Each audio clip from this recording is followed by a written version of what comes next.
Go spend Christmas with her. By morning, she was gone.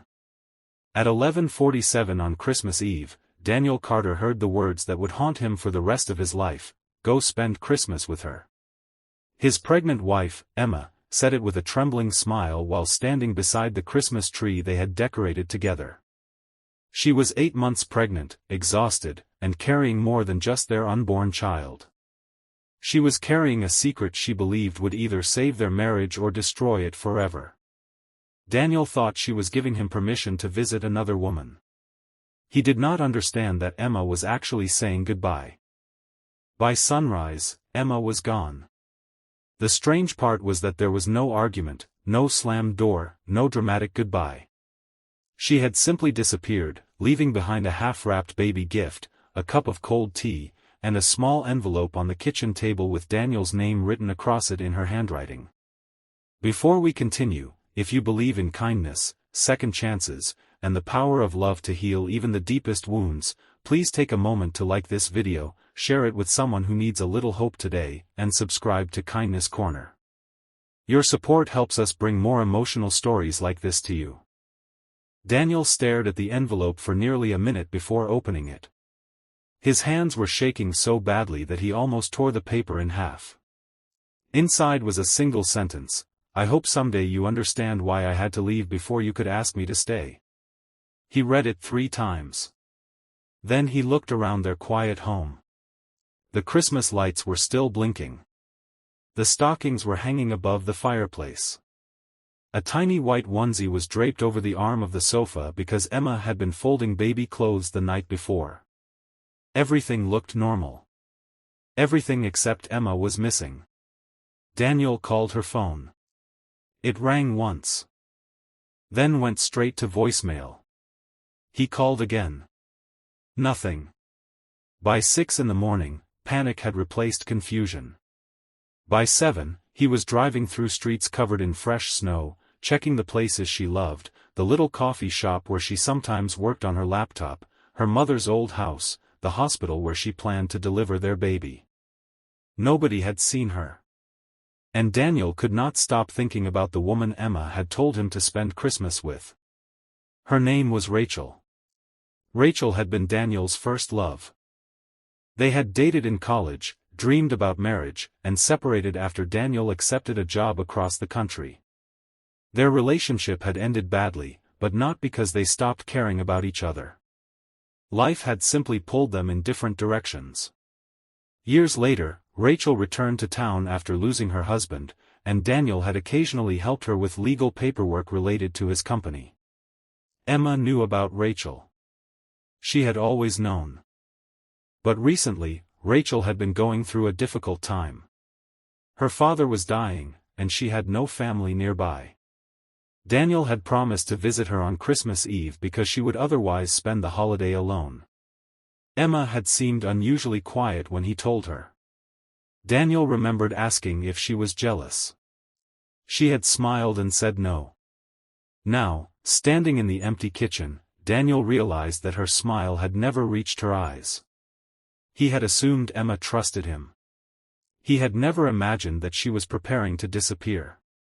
The truth was that Daniel and Emma had not always been this distant. They had met 3 years earlier at a charity event. Emma had been serving coffee and cake to volunteers, while Daniel had been one of the wealthy sponsors. She had spilled coffee on his expensive suit and immediately apologized so sincerely that he started laughing. She had been different from everyone he knew. She never cared about his money. She cared about whether people were kind. She cared about old people eating alone, children who needed winter coats, and stray animals wandering through the city. Daniel fell in love with her because she made him want to become a better man. They married a year later. When Emma became pregnant, Daniel thought life had finally given him everything he had ever wanted. But somewhere during the pregnancy, things began to change. Daniel's company started struggling after a major investment collapsed. He worked longer hours. He came home exhausted.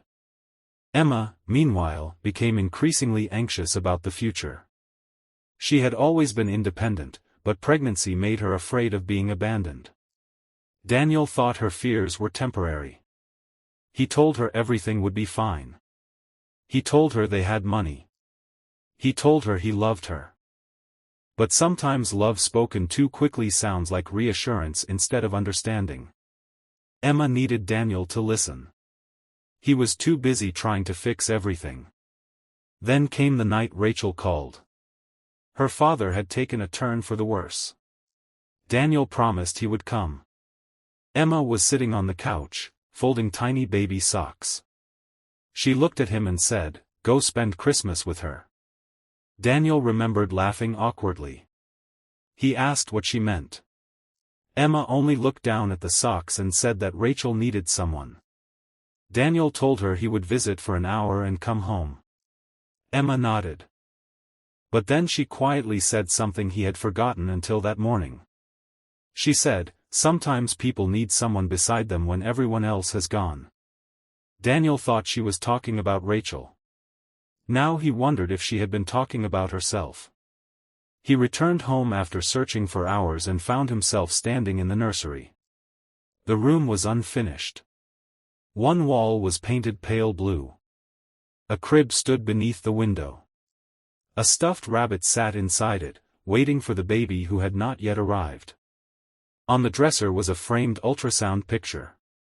Daniel picked it up. Their child was smiling in a way only parents could imagine. Daniel's eyes filled with tears. He whispered, "Where did you go, Emma?" Then he noticed something behind the frame. A folded hospital document. He opened it. It was an appointment confirmation for the following morning. Emma had been scheduled for a medical examination because her doctor was concerned about her blood pressure. Daniel's heart dropped. She had never mentioned it. He immediately called the hospital. The receptionist hesitated before saying that Emma had cancelled the appointment 2 days earlier. Daniel froze. Why? The receptionist said Emma had told the doctor she would not be in town. Not be in town. Daniel sat down. Where could she have gone? He remembered the envelope.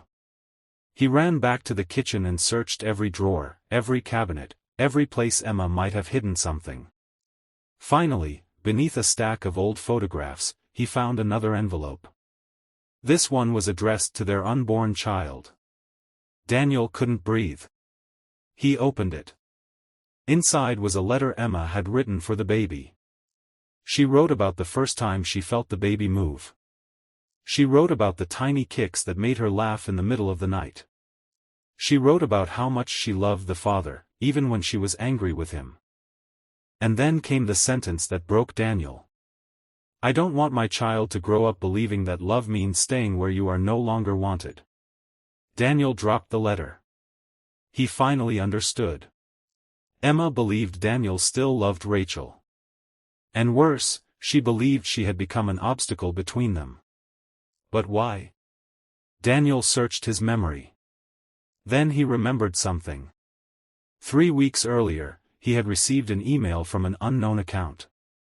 It contained photographs. Daniel and Rachel standing outside a restaurant. Rachel holding his arm.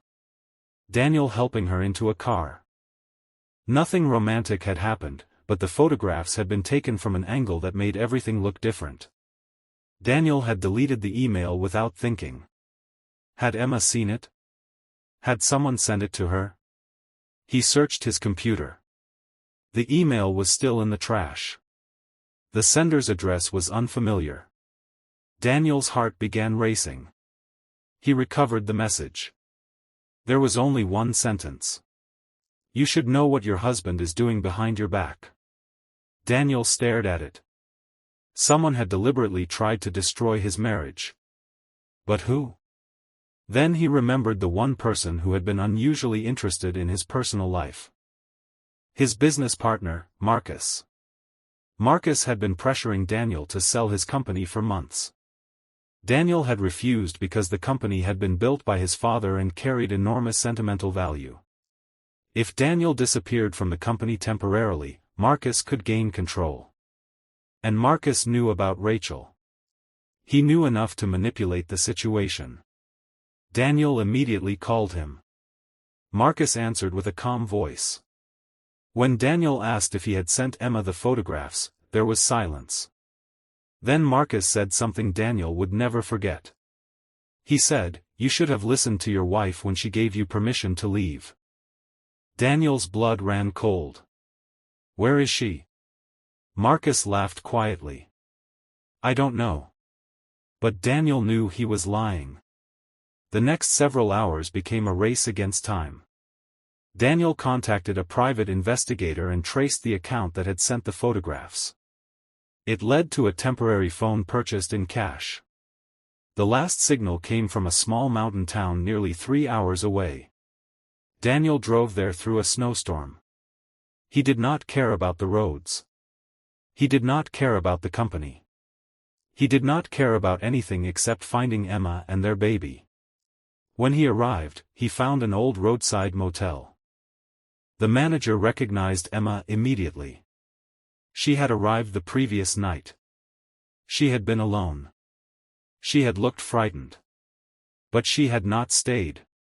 She had left early that morning in a taxi. The manager remembered one thing. Emma had asked about a small chapel near the lake. Daniel drove there. The chapel stood at the edge of a frozen lake, surrounded by pine trees covered in snow. And there, sitting beneath the chapel's wooden porch, was Emma. She was wrapped in a thick coat, one hand resting protectively over her belly. Daniel stopped several feet away. For a moment, neither of them spoke. Then Emma looked up.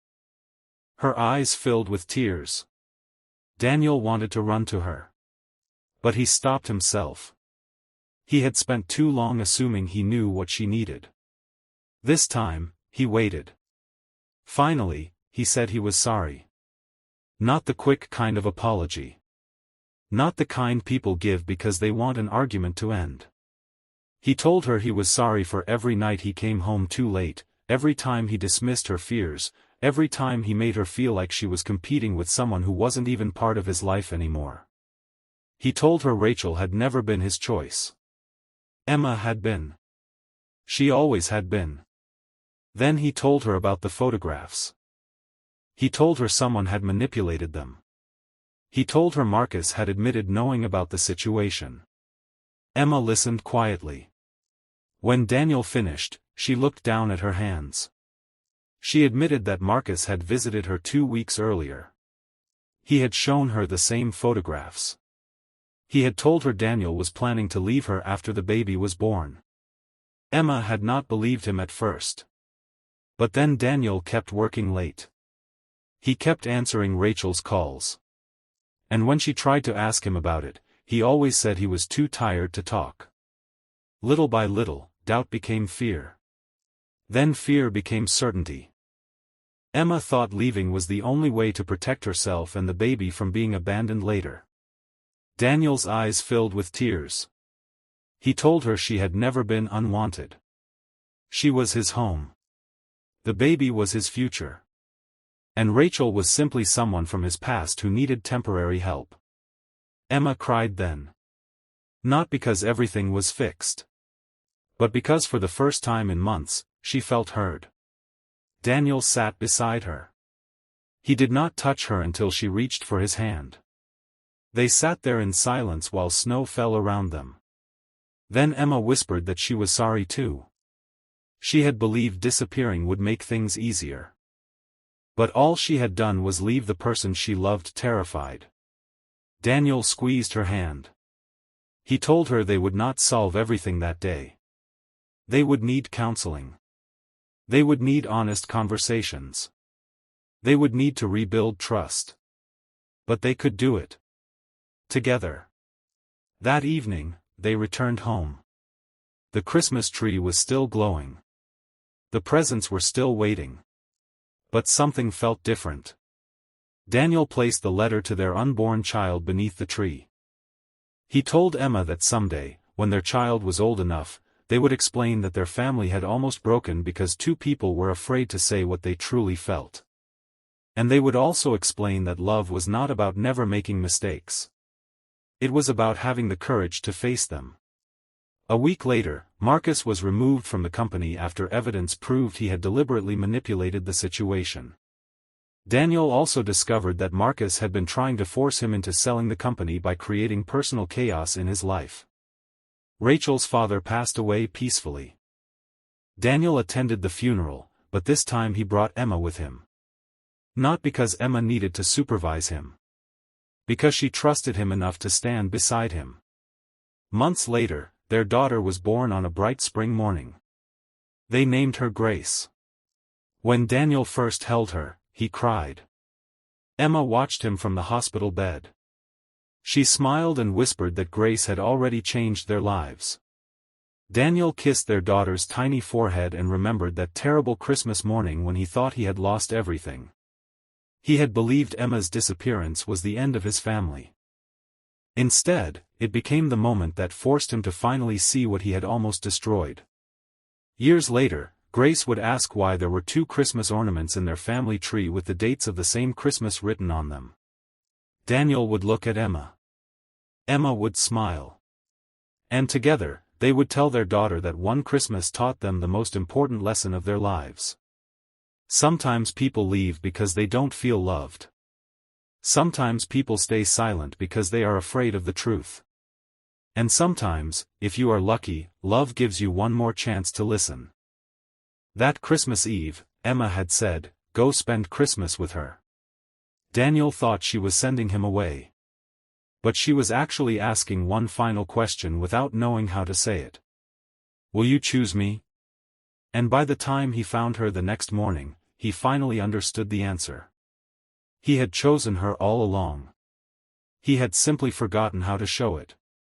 If this story touched your heart, please like the video, share it with someone who believes in second chances, and subscribe to Kindness Corner.